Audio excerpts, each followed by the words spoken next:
Registration সহ একাধিক সরকারি নির্দেশিকার প্রতিবাদ জানিয়ে বৃহস্পতিবার রাজ্য সড়ক অবরোধ করল এআইএমএ নামক সংগঠন। এদিন বেলা 11:30 নাগাদ হলদিয়া মেছেদা রাজ্য সড়কের মহিষাদল হলদিয়া বাসস্ট্যান্ডের নিকট পথ অবরোধ করে। অবরোধের কারণে বহু যানবাহন আটকে পড়ে। প্রায় 30 মিনিট ধরে চলে বিক্ষোভ।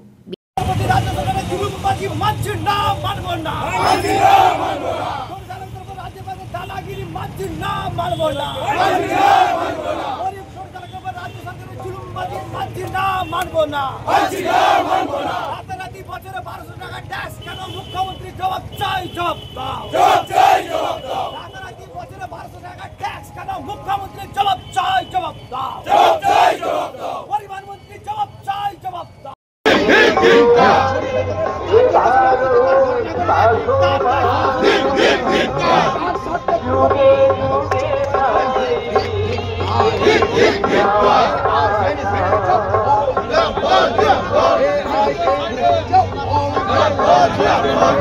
বিক্ষোভকারীদের দাবি, রেজিস্ট্রেশনের মূল্য ও বার্ষিক মূল্য বাতিল। সরকারি যে নির্দেশ জারি করা হয়েছে তা বাতিল করতে হবে। সরকার তাদের দাবি না মানলে আগামীতে বৃহত্তর আন্দোলনে নামতে বাধ্য হবে। এদিন পুলিশের হস্তক্ষেপে অবরোধ উঠে যান চলাচল স্বাভাবিক হয়। আপনারা দেখেছেন যে হঠাৎ কোনো নির্দেশিকা ছাড়াই রাজ্য সরকারের পরিবহন দপ্তর তারা টোটোর কিছু নিয়মনীতি রেজিস্ট্রেশন নিয়ে তারা সামনে এসেছে। সেটা টোটোর যারা কর্মকর্তা আছে তাদের সঙ্গে কোনো আলোচনা ছাড়াই একটা স্বৈরাচারী একটা তুল্যকি সিদ্ধান্ত রাজ্য সরকার নিয়েছে। রেজিস্ট্রেশন ফি 1000 টাকা করেছে, তার উপরে বছরে 1200 টাকা ট্যাক্স, যেটা বড় বড় ভেহিকেলসের উপরে নেই। সব থেকে দুর্ভাগ্যের বিষয়, 4 জনের বেশি যাত্রী নিতে পারবে না। তাহলে একটা পরিবার যদি 6 জন আসে, সেই পরিবার তো 4 জনকে নিয়ে বইতে পারবে না। তাহলে আমরা তো সালের ব্যবসা করতে পারবো না। দ্বিতীয়ত, রাজ্য সড়ক জাতীয় সড়ক আমরা কোনোদিন উঠতে পারবো না। তাহলে আমাদের টোটোগুলোকে হাওয়ায় উঠবে? যারা একমাত্র যোগাযোগ জাতীয় সড়ক, যাদের একমাত্র যোগাযোগ রাজ্য সড়ক, তাহলে তারা কোথাতে যাতায়াত করে সেই টোটোগুলো?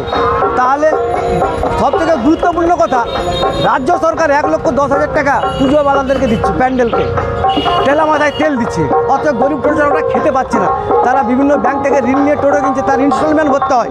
সেই গরিব টোটো চালকদেরকে এই ট্যাক্সটা মুকুব করতে পারে না। হয়তো রেজিস্ট্রেশন ফিটা আমরা 500 টাকা দিলাম, কিন্তু ট্যাক্সটা আমাদেরকে বছরে 1200 টাকা। হ্যাঁ, ন্যূনতম একটা 100 টাকা আমরা দিতে পারি বছরে, কিন্তু এই 1200 টাকা আমাদের উপরে খুব বোঝা। রাজ্য সরকার যদি এই সিদ্ধান্ত থেকে তারা পিছু না হটে, তাহলে আমরা রাজি আছি রাজ্য সরকার বা তার পরিবহন দপ্তরের সঙ্গে বসে আলোচনা করতে।